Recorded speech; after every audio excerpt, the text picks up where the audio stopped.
Мекенибизде саат 18. Ден соолук акылдуу адамдын энчиси. Иммунитет программасына кош келиңиз. Кутман Кушубак, кечиңиздер менен замандаштар. Бардык сүйүктүү замандаштарыбызга, досторубузга ысык салам айтабыз. Дүйшөмбү күн жана бүгүн сиздер менен 21 июнга келип олтурабыз. Караңыздарчы, көз ачып жумганча июнь айынындагы соңку жумалардын соңку күндөрүн көздөй бет алдык. Алдыда болгону гана 9 күн жана сиздер менен жадыраган июлга киребиз дагы гүлдү көздөй бет алабыз. Достор, жалпыңыздардын кызматыңыздарда мен Айнура Миназарова жана бул саатта бүгүн дагы сиздер менен маанилүү, албетте кызыктуу, ден соолукту чыңдай турган, ден соолукка кам көрө турган сонун уктуруулар менен, сонун маалыматтар менен сиздерди эфирге чакырабыз. Жана бүгүнкү темабызды тааныштыра турган болсом, ошо донорлордун бүткүл дүйнөлүк күнүнө карата ким кан тапшыра алат деген теманын тегерегинде сөз кылмакчыбыз. Угармандарыбыздын баардыгын чакырабыз. Биз менен бирге болуңуздар. Алгачкы музыкалык кыргак саатыбызды ачып өтсүн. Андан соң келген коногубуз менен дагы тааныштырам.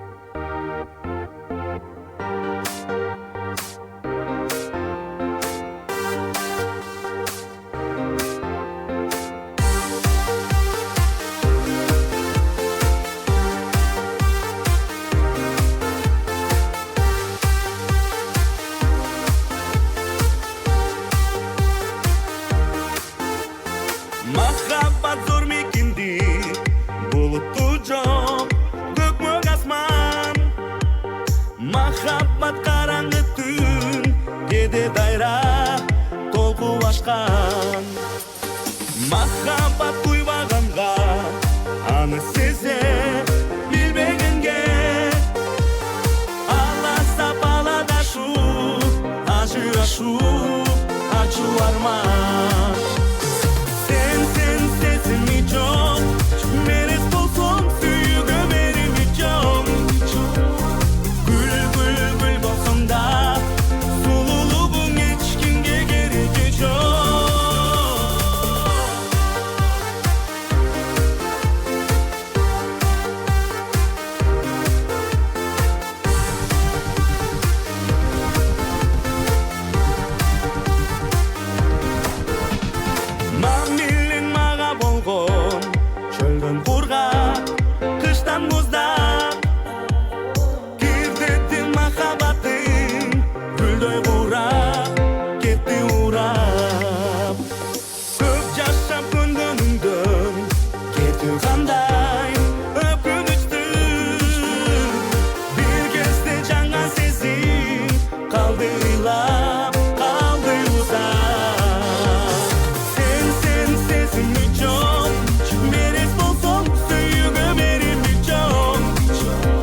gül bolsong da sululuğun hiç kimge gereği yok. жашоо кыймылды талап кылат. Дагы бир жолу кутман кеч, биздин кадырман замандаштар, баардыгыңыздар менен иммунитет уктуруусун баштадык жана бүгүнкү уктуруубузда дагы 14-июнда баарыбыз билгендей донорлордун бүткүл дүйнөлүк күнү болуп өткөн. Мына ошондон негизинде биз донорлорго дагы жана жалпы эле элибизге кайрылуу жасап, бүгүн ким кан тапшыра алат деген теманын тегерегинде сөз кылалы деп турабыз. Угармандарыбызга кайрыла кетели. Эгерде сизде кандайдыр бир суроо бар болсо, анда биздин WhatsApp номурга билдирүү калтырганды унутпаңыз. 0705 53 16 64 сандарына. Ал эми бүгүнкү коногубуз Республикалык кан борборунун көчмө бригада бөлүмүнүн бөлүм башчысы Кубатбекова Назгүл Келербековна эжекебиз төрүбүздө. Саламатсызбы? Кутман күнүңүздөр менен. Кандай жетип алдыңыз эжеке? Жакшы, рахмат. Айтылган убакта кечикпей келип бергениңиз үчүн ыраазычылык айтам. Дароо эле алтындай убактыңызды бөлүп келип бергениңиз үчүн чоң рахмат. Рахмат сиздерге дагы. Анда өзүңүз жөнүндө бир кыскача айта кетпейсизби? Ким болосуз, кайсы жердин кызысыз дегендей кыскача бир маалымат айта кетсеңиз, сиз менен таанышып алалык. Өзүм Нарындын Кочкор өрөөнүн кызы болом. Чоң ата, чоң апамдын колунда тарбияланып өскөм, чоңойгом. Мед институт, биз окуган кезде мед институт бул окуу жайды 1989 жылы баштап окуу жайды 96 жылы аяктагам. Кан борборунда кайра заманында сиз студент болчу турбайсызбы, демек? Кан борборунда иштегениме уже 6 жыл болуп калды. Бул кесипти өзүңүз тандадыңыз беле? Кесипти өзүм эле тандадым. Дарыгер болуу мен үчүн бир жакшы кесип болуп, баягы мектеп партасында отурганда ошондой сезилди. Ошол боюнча дарыгерлик кесип тандадым. Жакшы. Эми өзүңүздүн ушул бөлүм тууралуу айтып берсеңиз, көчмө бригада бөлүмүнүн бөлүм башчысы экенсиз. Кандай жумуш аркалайсыздар, эмне кыласыздар, сиздердин негизги максаты эмнеде? Көчмө бригада деп баягы кан борборуна тийиштүү бөлүм болуп эсептелет. Биздин максат шаарыбыздын мекеме уюмдарына, жогорку кесиптик окуу жайларына чыгып, ыктыярлуу донорлордон кан топтоо. Алардан алынган канды компоненттерге бөлүп, шаардагы ооруканаларды, лечебный учреждения, ооруканаларды үзгүлтүксүз камсыз кылуу. Ошону менен бирге өзгөчө кырдаал, өзгөчө абал мезгилинде кандын кем эмес запасын бир калыпта кармап туруу. Ошо мага кызык боло берет да, баягы кан тапшырайын деп, мисалы, жакының муктаж болуп калган учурда барсаң, ичкен эмес белең, чегесиңби, ичесиңби, сарык менен оорудуң беле деген сыяктуу суроолордун баарын берет го. Ыктыярчылар келгенде мындай ооз эле сөзгө ишенип кабыл ала беришет го. Кандычы бул учурда ал кайрадан иштетилеби же тазаланабы? Ал жерде мындай коркунуч жокпу? Башка бирөөнү оору жугуп калат же анын каны төккүлбөйт деген сыяктуу нерселерчи? Албетте, мындай учурларда биз өзүбүздүн баягы инструкция деп коебуз, ошол боюнча иштейбиз. Канды кандай жарандар тапшырылат деген суроодон баштайын. Донорлук кан тапшыруу бул 18 жаштан 60 жашка чейинки дени сак Кыргызстандын жараны тапшыра алат. Анан кандайдыр бир тоскоолдуктар болот. Эми аны биз абсолюттук критерийлер деп коебуз. Анан убактылуу четтетүү деп коебуз. 2 чоң группага бөлөбүз. Абсолюттук критерийлерге эң биринчи эле орунда баягы кан менен жугуучу инфекциялык оорулар кирет. Ошолор менен ооруган жарандар деги эле таптакыр кан тапшыра алышпайт. Буга эми өзүңүздөр билгендей эле ВИЧ инфекциясы, гепатиттин Б, С түрү, сифилис, ушундай бруцеллез оорулары кирет да. Жана мисалы герпес сыяктуулар бар го, аларчы каралабы, каралбайбы? Герпес дагы бул вирустук инфекция, бирок бул мындай оору менен келип калышса, убактылуу четтетилет. Ошол оорудан айыккандан кийин, 1 айдан кийин анан келип кан тапшырса болот. Жакшы. Ал эми убактылуу дегендергечи? Убактылуу дегендерге эң эле көпчүлүгү жанагындай тамак ашты аябай жеп алып келгендерден, майлуу сүттү жеп алып келгендерден кан алуу бир өзүнүн убагы болот, ошого чейин четтетилет. Себеби биз жеген ичкен нерсенин баары кан аркылуу денебизге тарайт эмеспи? Ал эми майлуу сүттү жеп алган жарандардын канын алган учурда кан бир аз тургандан кийин эле кадимки эле сүткө окшошуп мындай тунук эмес болуп калат. Андай кандар лабораториялык тестирлөөдөн өткөнгө жараксыз болуп калат. Деги эле лабораториялык тестирлөөдөн өткөн учурда дагы кандайдыр бир инфекция положительный деп коебуз го, ошондой чыгып калат. Себеби биздин реактивдер, лабораториялык реактивдер абдан сезгич келет. Ар бир элементке, ар бир бөлүкчөгө абдан кылдат мамиле менен карагандыктан ошондой бир себептер менен кан жараксыз болуп калышы мүмкүн. Түшүнүктүү. Алдыда бул суроого кайра кайталы. Алгач мен сизден сурагым келип атат. Ошол донорлор күнү качантан бери белгиленип баштаган? Анан эмненин негизинде, кандай көйгөйдөн улам, кандай максат менен белгилене баштаган? 14-июнь күнү бул бүткүл дүйнөлүк донор күнү деп эсептелинет. Бул эл аралык күн. Муну бүткүл дүйнө жүзү белгилейт, майрамдайт. Бул күн бүткүл дүйнөлүк саламаттык сактоо ассамблеясынын бир сессиясында 2005-жылы Женевада бекитилиптир. 14-июнь күнү болгон себеби бул күн австриялык дарыгер Карл Ландштейнер деген иммунолог туулган экен бул күнү. Бул дарыгер ошол кандын тобун изилдеп чыккан, окумуштуу десек да болот.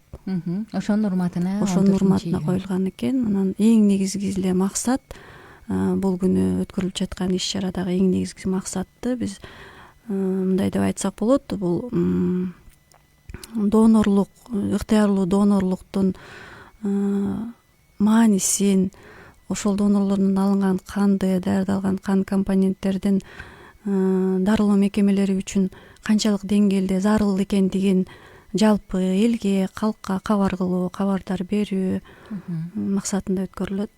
Жыл сайын өткөрүлөт. Жакшы. Быйылкы иш чарада, быйылкы жылдын эсебинен кандай иш чаралар өттү? Быйылкы жылы 14-июнда өттү.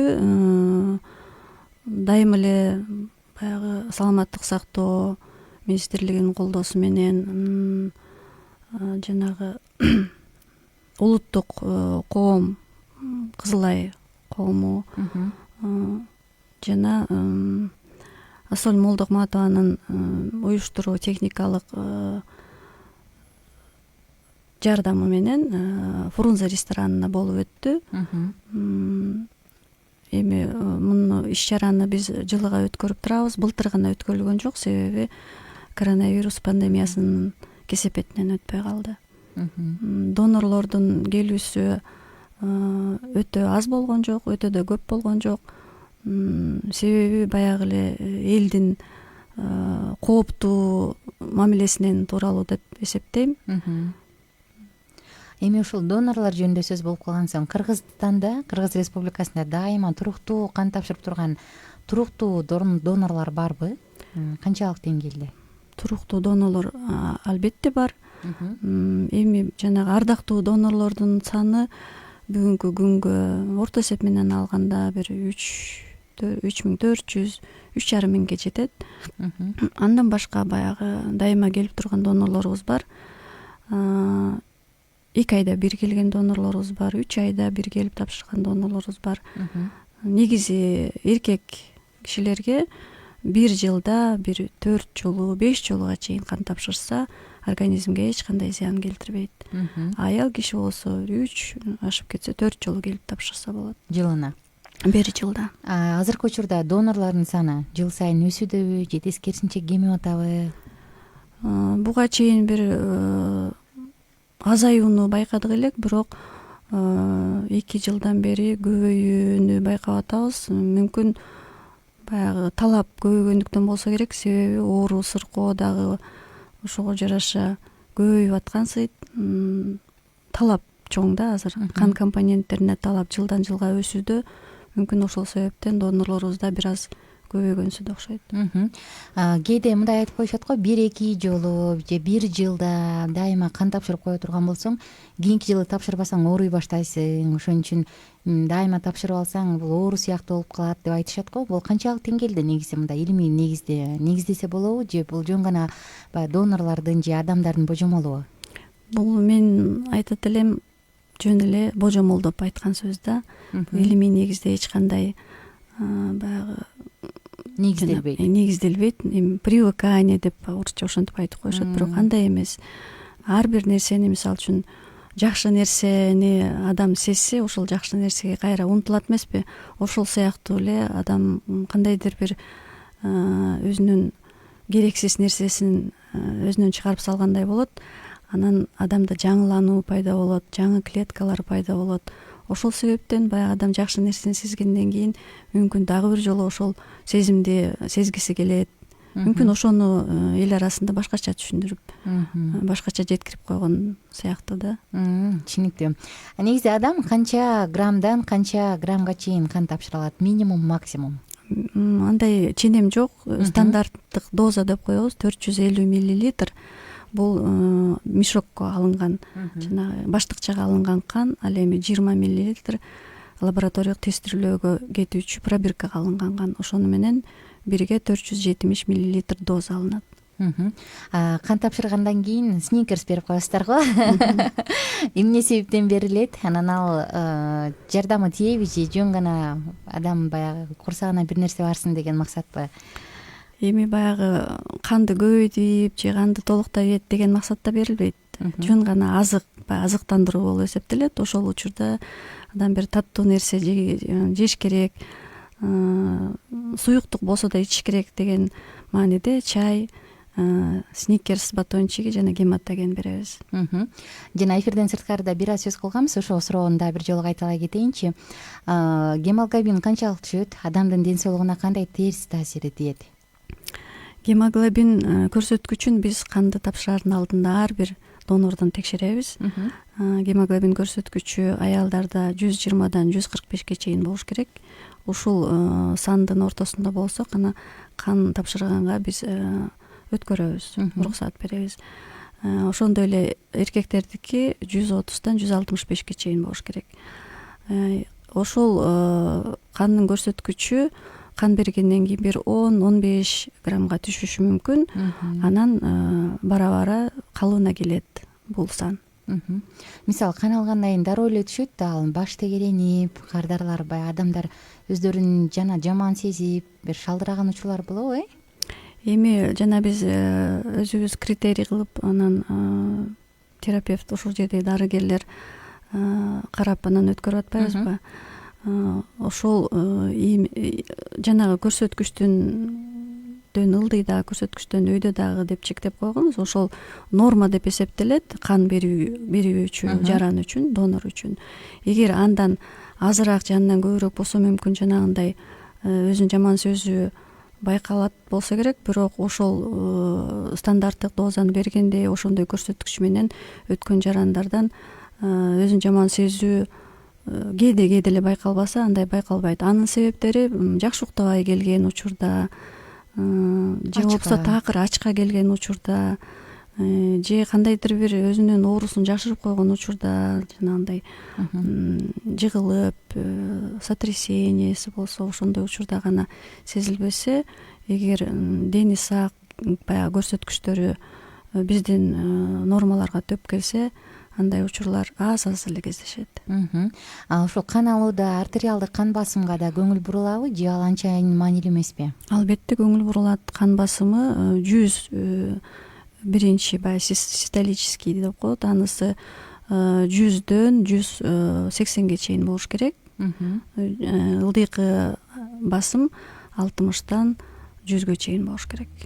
Демек, эгерде кан басымы төмөн болсо өтө эле анда болбойт экен. Эгер 100 өйдө жагы 100, ылдый жагы 60тан ылдый болсо, кан берүүгө өткөрүлбөйт. Угармандарыбызга кайрыла кетели. Бүгүн ушул кимдер кан тапшыра алат деген теманын негизинде сөз кылып жатабыз. Ал эми бүгүнкү коногубуз Республикалык кан борборунун көчмө бригада бөлүмүнүн бөлүм башчысы Кубатбекова Назгүл Келербековна. Албетте сиздер үчүн кызыктуу болгон суроолор бар деп ишенем. Суроолоруңуздарды 0705 53 16 64 сандарына жөнөтүңүздөр. WhatsApp номерубуз 0705 53 16 64. Ошону менен катар достор, бизде түз байланыш үчүн дагы сандарыбыз кызматта. 0312 Бишкек шаарынын коду 91 19 19 сандары, студиябыздын байланыш сандары 91 19 19. Анда Назгүл Келербековна, ошо мен дагы сизден сурагым келип турат. Кан тапшыруунун анда жакшы жактары барбы? Эгерде минус жактары жок, анчайын байкаларлык жок боло турган болсо, анда кандай плюс жактары бар? Донорлордун кандай артыкчылыктары бар болуп калат? Баягы донор болуп кан тапшыруу негизи эле пайдалуу. Өзүңүздөр деле билсеңиздер керек, илгери кан чыгаруу деген бир метод болсо керек. Ошондой бир кан чыгаруу менен көп ооруларды айыктырган тарыхтан эмелерден окуган учурлар болгон. Ошол сыяктуу эле азыр донор болуп кан берип койсо өзүнө абдан пайдалуу.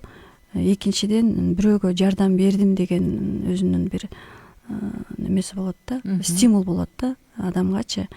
Биринчи пайдасы бул эми донорлордун каны алмашат да. Баягы өзүндөгү 450 мл канды бирөө үчүн берип коет дагы, орду бир суткада көлөмү, кандын көлөмү, баягы ичип аткан суюктук, суу, чай болобу, сорпо болобу, ошолор менен көлөмү толукталат дагы.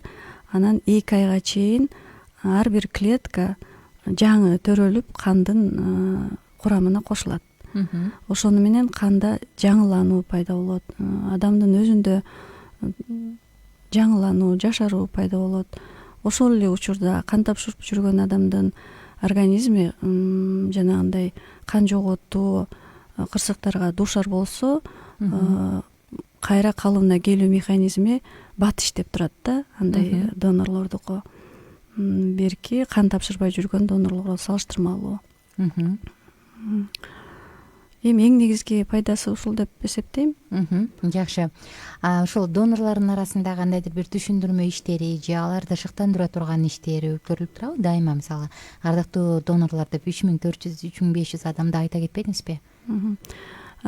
Бизге келип турган жарандар өздөрү эле билет, донорлорчу, канчалык деңгээлде донорлук дегендин маанисин, кандын муктаждыгын, зарылчылыгын билишет. Ал эми донорлук жөнүндө көпчүлүк адамдар билбесе керек, себеби андай маалымат аз да, аз берилет. Эми бизге келген донорлор албетте баягы дарыгерден өткөндө өзлөрүндө дагы түшүнүксүз суроолору болот.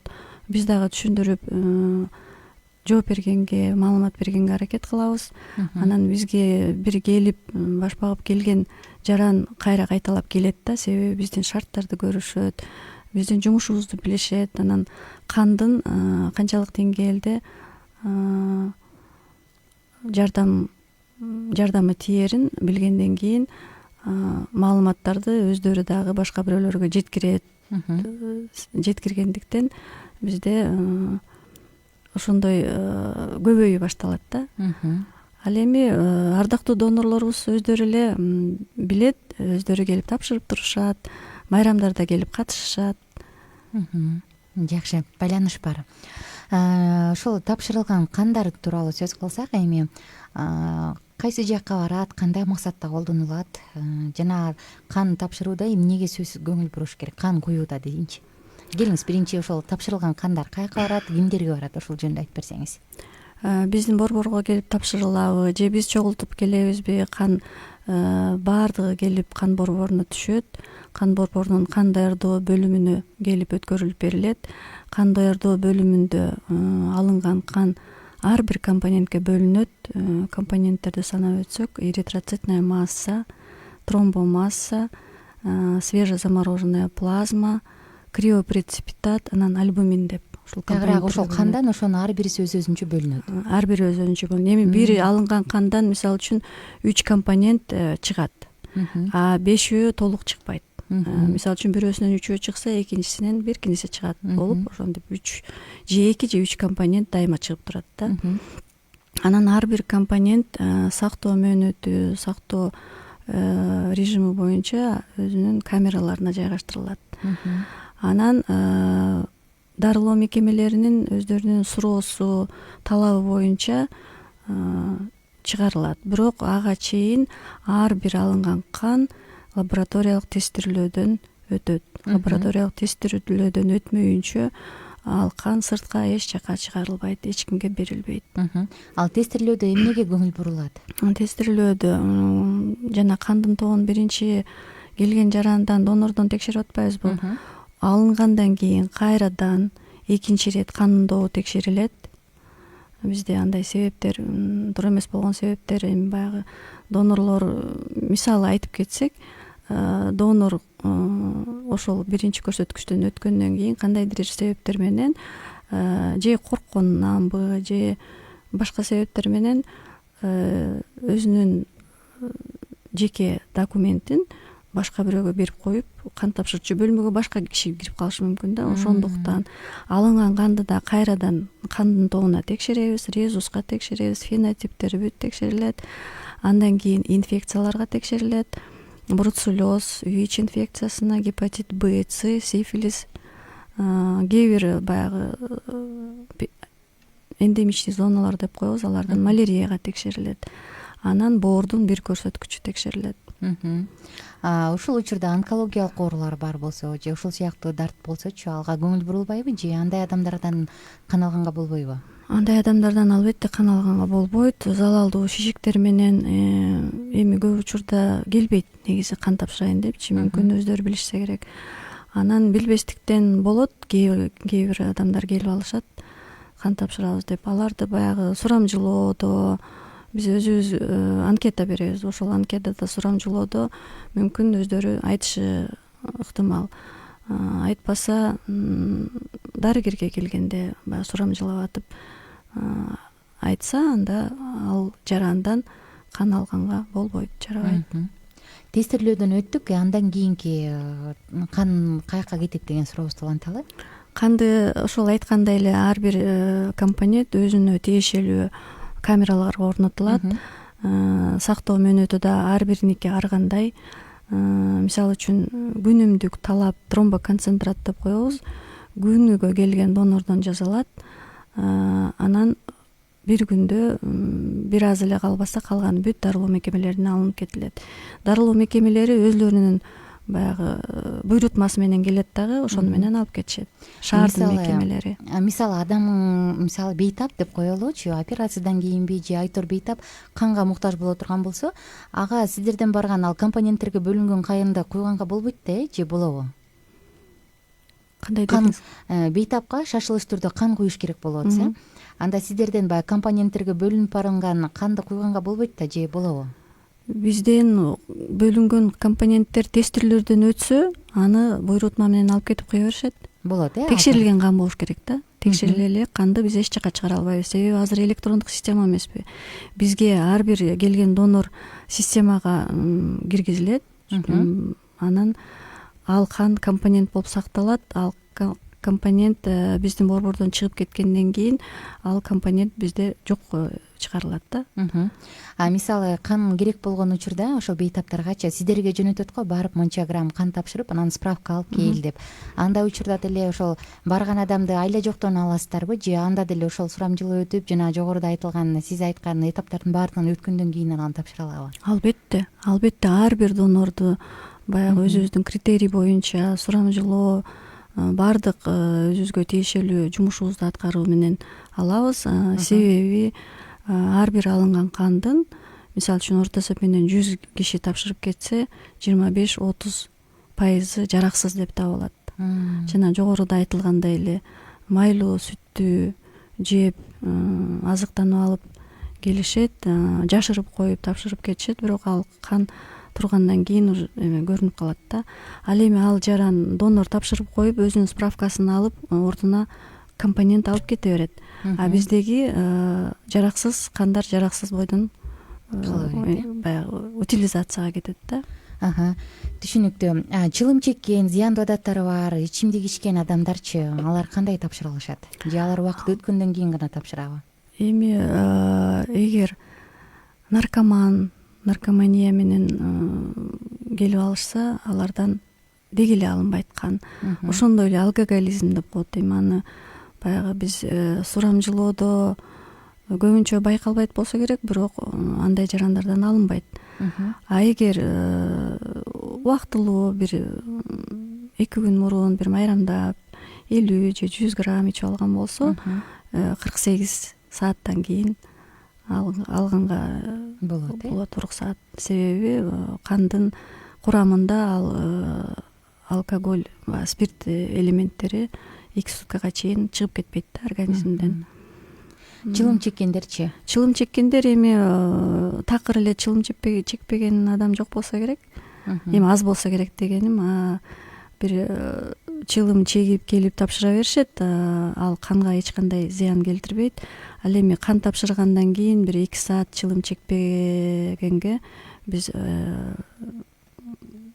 баягы кеңеш беребиз да. Себеби дароо чылым чеккен учурда адам өзү 450 мл канын жоготсо, анан дагы никотиндин эсебинен баягы өзүн жаман сезип, эс учун жоготуп салышы мүмкүн. Ошондуктан баягы чегип келип тапшыра беришет. Тапшыргандан кийин 2 саатка чейин чекпөөсүн кеңеш беребиз. Жакшы. Коронавирус учурунда донорлордун ден соолугунда кандайдыр бир көйгөйлөр же тапшыра албай калган учурлар болдубу? Инфекция негизиненчи бул канчалык деңгээлде таасир берди? Негизи эле пандемия учурунда биздин кызмат аябай солгундады. Себеби бизге күнүмдүк талап ошол эле бойдон калды да. Келип жүргөн донорлордун саны кескин азайды.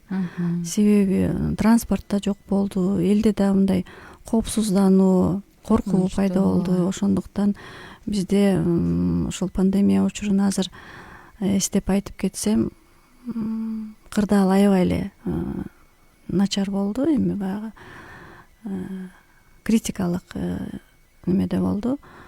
Мындай учурда биз абалдан аябай аракет кылып чыккан аракеттерди жасадык. Абалдан чыгуу үчүн өзүбүздүн баягы келип жүргөн донорлорду чакырдык. Келе албай жатса, унаалар менен, өзүбүздүн атайын унаабыз менен же дагы башка унаалар менен алып келип кан тапшыртып кайра жеткирип аттык үйлөрүнө. Ошондой эле кээ бир ошо жарандар, биздин кызматты түшүнгөн жарандар өздөрү келип тапшырып атышты. Анан биздеги өзүбүздүн кызматкерлер кан тапшырганга баягы уруксаат кээ бир кызматкерлерге тапшырганга болбойт. А кээ бир тапшыра турган кызматкерлерибиз өздөрү кан тапшырып атышты. Ошондой кырдаалдан чыкканга аракет кылдык. Ал эми коронавирус менен ооруган учурда албетте тапшырганга болбойт. Өзү адам өзүнү жаман сезип, өзү дене табы көтөрүлүп атса, ал адамдан кан алганга болбойт. Ал эми айыккандан кийин баягы ошол коронавирус оорусу менен ооруган адамдын плазмасы кандайдыр бир деңгээлде жардам берип атат деген жыйынтык менен кичине баягы абал жакшыра баштаганда келип тапшырып атышты. Алардан алынган кандан плазма жасалып, плазмасы көпчүлүк учурда жардам берип аткансы да. Азыркы учурда да ошондой абал болуп атат. Коронавирустун 3-чү толкуну жүрүп аткандыктан бизге азыр ошол жаңы тоңдурулган плазмага талап аябай өсүп жатат. Азыркы учурда айта кетсем, 2-чи топтун плазмасы жетишсиз. Күнүмдүк биз талапты жапканга аракет кылып атабыз. Запас бизде ошол 2-чи топтогу плазма жок эсе. Түшүнүктүү. Биз угармандарыбыздан келип аткан суроолорго карай кетели. саламатсыздар, Мирлан Москвадан жазып атыптыр. Адис эжеден сурайын дедим эле, 4 группа меники, бул чындап аз кездешеби, кандай артыкчылыгы жана кемчилиги бар? Рахмат дейт. Орусиядан жазып аткан угарманыбыз. Сурооңузга рахмат. 4 топ аз кездешет. Эми бир 10-15% калк ушу 4 топ 100%дан 10-15 эле пайыз. 100%дан 10-15%. Анан жакшы, жаман кан деп биз ал топко бөлбөйбүз. Инфекциясы жок, таза кандын баары эле жакшы, жарактуу кан деп эсептелет. Негизи ушул кандын 1, 2, 3, 4 топ болуп бөлүнгөнү эмне, кайсы критерийлерден улам бөлүнөт мындай кан болуп? Бул кандын тобун изилдеп ачыкка чыгарган, жогоруда айтып кеттим, австриялык дарыгер, иммунолог Карл Ландштейнер. Кандын тобу жана антиген, антитело дегенге көз каранды. Башкача айтканда, организмде антиген А деген антиген, анан Б деген антиген, анан антителолор бар да. Ошого жараша бирөөсүндө тигил 1 группага тиешелүү, топко тиешелүү антиген жок болот. Экинчи группада 1-2 топко тиешелүү антиген анда болот деген сыяктуу да, баягы жалпак кыргызча түшүндүргөн, жөнөкөй тил менен түшүндүргөн, ошондой баягы антиген, антителого көз каранды. Ошолор кимисинде бар болсо, кимисинде жок болсо, ошого жараша 4 топко бөлүнгөн да. Балдар негизи кимден кандын тобун алат? Апасынанбы, атасынанбы, же ал өзүнчө бир таптакыр башка топто болушу мүмкүнбү? Негизи ата энесинен алат. Мында дагы медициналык түшүндүргөндө татаалыраак болуп калат, бирок негизгиси ата энесинен алат. Көбүрөөк атасыныкы дагы энесиники да болуп калышы мүмкүнбү, же кандай болот? Ооба, бирдей. Мисалы, атасыныкы 1 топ, энесиники 3 топ деп коелу, мындай учурдачы. Эми жана айтып кеткендей, кайсынысы күчтүүрөөк болсо, кайсынын ген күчтүүрөөк болсо, ошонун тобун алат. Түшүнүктүү. Кийинки суроону карай кетели. Саламатсыздарбы? Темадан сырткары суранышын айтайын дедим эле. Кызым 9 жашта, оозуна учук чыгып, күндөн күнгө чоңоюп жатат. Эликсир койсом да катып калат, синофлан койсом эзилип кетет. Эмне кылса болот? 2 күндөн кийин барабыз, ооруканага азыр барганга шартыбыз жок. 2 күн ичинде эмне коюп турсам болот? Жарат катып кетеби же эзилип анан кетеби? Негизи учукпат эле кетчү, мында 4 күн кайра кенегинде көрүмчү таат дейт. Эми жаш балдардыкы баягы иммунитет түшүп кетсе эле ушундай учук, орусча герпес инфекциясы деп коет, баягы иммунитетин көтөрүүчү витаминдерден, ушундай бир дары эмес, эми витамин, иммунитетти көтөргөн нерселерден берсе болот. Ал эми азырынча ацикловир сүйкөп атсаңыз, ошону эле сүйкөй берсеңиз болот. Кийинки суроо. Саламатсыздарбы? Кээде 1, 3 же 4 топ, жакшы. 1 топ 2, 3, 4-кө куюлса болот дешет го, дейт, окшойт да, туурасы. Бул канчалык туура жана кан куюуда эмнени эске алыш керек? 1 топ баарына эле чын эле туура келеби? Чоң рахмат, алдын ала дейт. Мындай суроолор көп кездешет. Мурунку учурда ошол 1 топтогу канды башка топтогу канды канга куйса болот деген мурунку учурда болчу экен. Азыркы учурда ар бир топтун канын өзүнө эле куйганга аракет кылыш керек, себеби баягы кандын тобунан тышкары изилденбеген көп элементтер болсо керек. Улам чекесинен изилденип келе жатат, фенотиптер бар, баягы кан терс резус менен болгон кандардагы кандайдыр бир деңгээлде терске да жакын, берки оңго да жакын болуп, ортодо калган кандар бар. Резус отрицательный, резус положительный. Ошондуктан азыркы учурда топ өзүнүн эле тобуна куйган туура. Баягы бир плюс минус деп айтышат. Плюс болсо баарына жарай берет деген. Демек бул эскирип калган түшүнүк турбайбы? Ооба, мурун ошондой коюлчу экен, азыр андай болбой калган. Соңку сурообуз болсун, анан кийин биз кийинки суроолорго кезек берели. Саламатсыздарбы? Жакында кан керек болуп 400 миллиграмм же миллилитрби, түшүнүк, деп коюп турсуз. Тапшырдык, бирок акчага сатып алдык кайра эле. Эми мынча канды эмне кылышат? Таблетка дары жасашат деген чынбы же канчалык чын эмес. Ушул тууралуу айтып бересизби? Эгер бизден кеткен кандардын баарына таблетка жасалса, алар кайсы дарылар дейт? Сиздин сурооңуз эми кандай десем, андай негизи эле 450 миллилитр алынып атпайбы? Доза 450 миллилитр алынат. Ал канды биз компонентке бөлгөндө 250, 230 масса чыгышы мүмкүн, 50 миллилитр тромбоконцентрат чыгышы мүмкүн, анан калганы плазма чыгат да. Анан компоненттер айтып аткандай ар бир өзүнүн сактоо мөөнөтү менен сакталат да. Мисалы үчүн тромбоконцентрат 5 күнгө чейин сакталат. 5 күндөн кийин ал жараксыз болуп калат. Масса болсо ичиндеги консервантка жараша 21 күн, 35 күн, анан 42 күн деп сакталат. Ал убакыт өткөндөн кийин алар да жарабай калат. Ал эми плазма болсо көбүрөөк сакталат. Ошондуктан ал бир себеби. Экинчи себеби баягы азыраак доза алдык деген мүмкүн айтып атса керек. 450 бойдон сакталбайт да эч качан. Ар бир компонентке бөлүнөт. Анан жанагы тапшырып кеткен кандын 25-30% жараксыз болуп калат деп атпаймынбы? Анан аны жараксыз болгон канды биз кандай кылып ордун толукташыбыз керек? Эгер көчмө бригада биз чыгып аткан мекеме уюмдардан алынган кан көбүрөөк болсо, жанагындай запасты кармап турабыз да, кандын кемебиз запасын. Анан бул жарандын таблеткаларды жасалат деген сөзү таптакыр чындык эмес. Кайдан алынган эми билбейм. Бизден жанагы айтып кеткен компоненттер жасалат, анан альбумин жасалат. Альбуминди мүмкүн ошондой таблетка деп аткандар, бирок альбумин бул тоже кандын препаратына кирет да, бул белок. Альбумин кайсы учурларда колдонулат? Альбумин жана канды аябай жоготуп, канды токтобой аткан ооруларга куюлат да. Негизи биринчи баягы тромбоконцентрат, плазмадан баштап куюшат ооруканаларда. Анан ал жардам бербей белок, организмде белогу түшүп кетсе, анда альбумин куйганга туура келет. Жакшы.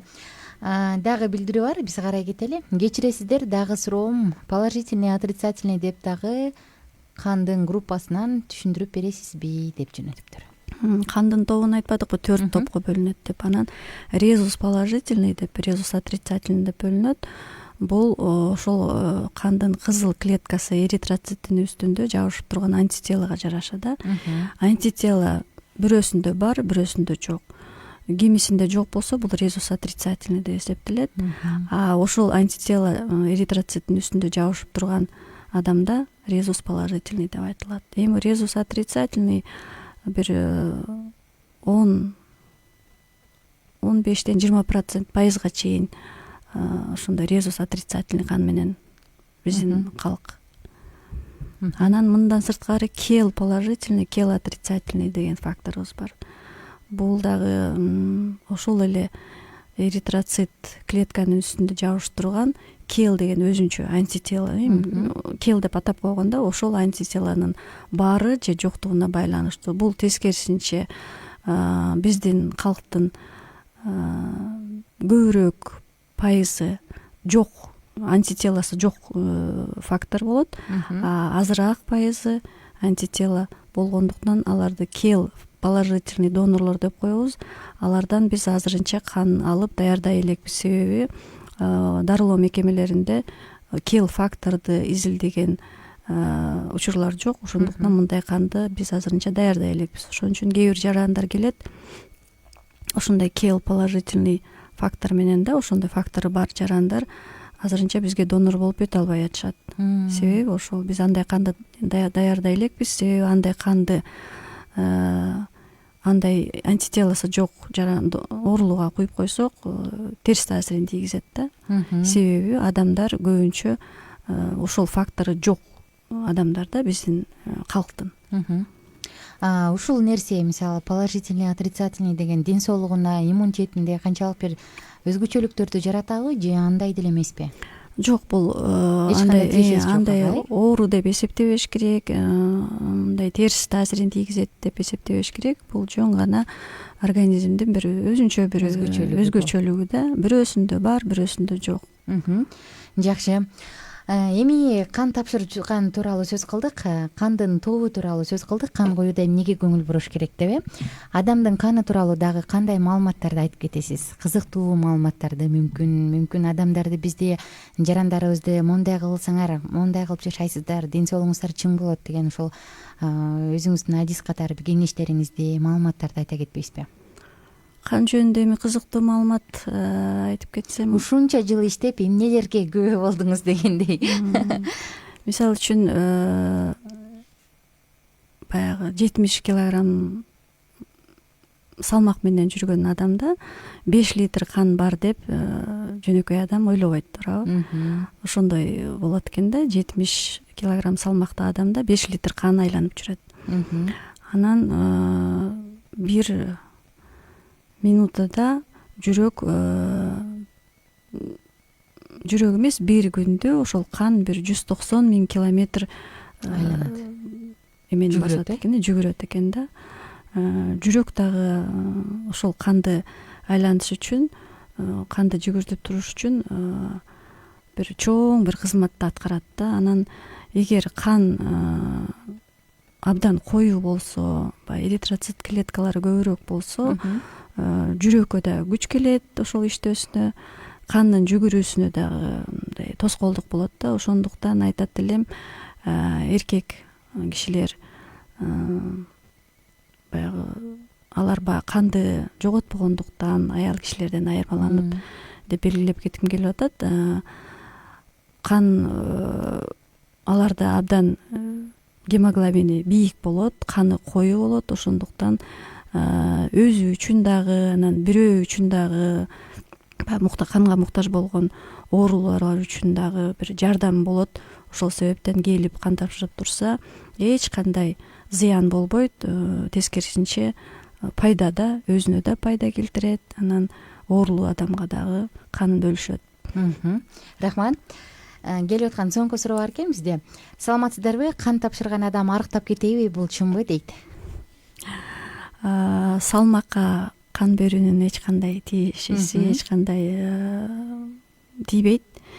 Эми ошол учурда баягы 50 килограмм болсо 450 миллилитрди алып салсак, бир кандайдыр бир өзүн баягы арыктагандай сезиши мүмкүн. Бирок ал салмакка эч кандай таасир этпейт. Ушул жерден сурагым келет. Мисалы, кээ бир адамдардын каны коюу, тромбоцит дебедимби? Эритроцит, каны коюу болгон адамдар болот го. Бул учурдачы кан алуу кандай болот? Анда деле алына береби? Эгерде жогоркуда сиз айткан факторлорго туура келсе, жооп берсе, негиздерге.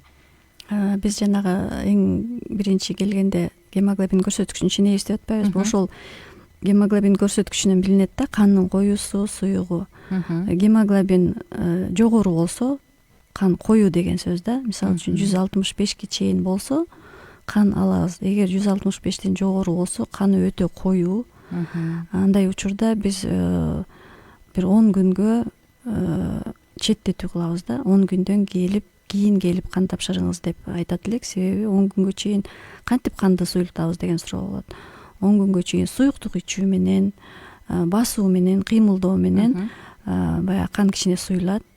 Ошондон кийин кайра ал жаран келип тапшыргысы келсе келет. Келгенде кайрадан гемоглобин көрсөткүчүн текшеребиз. Эгер 165тен жогору болбосо, кан алганга биз уруксат беребиз, кан тапшырганга. Отуруп иштеп, дайыма мындай кеңсенин адамдары менен кыймылдап иштеген адамдардын канынын өзгөчөлүктөрү ошол коюу суюктан башка дагы эмнеде болот? Ошол эң негизгиси кандын эмесине, коюу суюктугуна, анан негизи эле кыймыл баягы ден соолукка пайдалуу эмеспи? Кыймылдап жүргөн кишилердин баардык системасы, алар дагы кыймылда болот.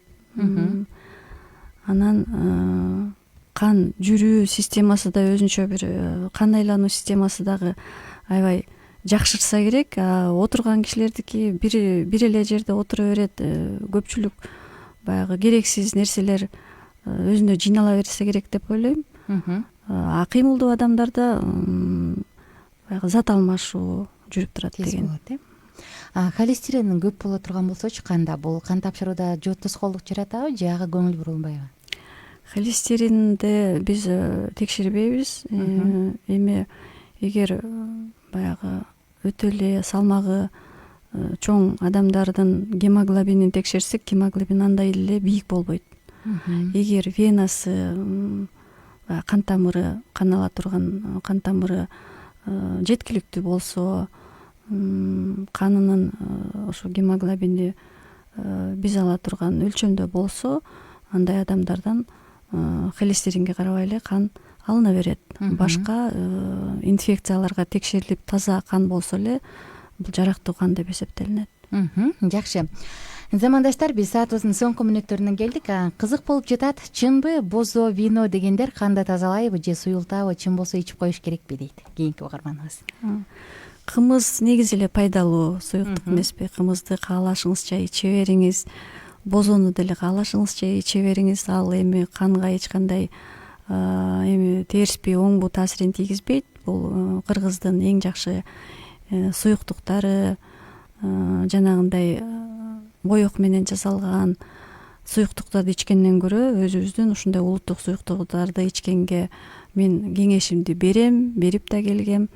Ал эми ичкиликти эми кан суюлуш үчүн ичиш керек деп болот. Эми бул кандайдыр бир деңгээлде канды суюлса керек, бирок канды суюлта турган эрежелердин бири эле ошол. Кыймылдаш керек, суюктук көбүрөөк ичиш керек. Таза суу, суюктук көбүрөөк ичиш керек. Анан кааласаңыздар келип кан тапшырып турсаңыздар өзүңүзгө да жардам, бирөөлөргө да абдан чоң жардам кыласыз.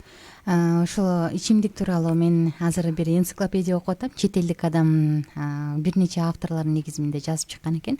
Ошол ичимдик тууралуучу бир кичинекей 50 миллиграмм эле арак иче турган болсок же ичимдик мээдеги канча бир клетканы өлтүрөт экен. Ал клеткалар кайра калыбына келбейт экен да. Биз көбүнчө баягы мас болду, анан соолуктуу деп коебуз го, бирок ошол учурда мээлерде клеткалар өлгөндүктөн мээден негизги баягы ой жүгүртүү, басым турумга жооп берген борборуна сокку урулгандыктан адам ошол мас абалга түшөт экен. Демек бул бекерин эмес экен. Ошондуктан мен айтат элем андай нерсе, андай ыкма менен кан суюлтпай коюш керек деп.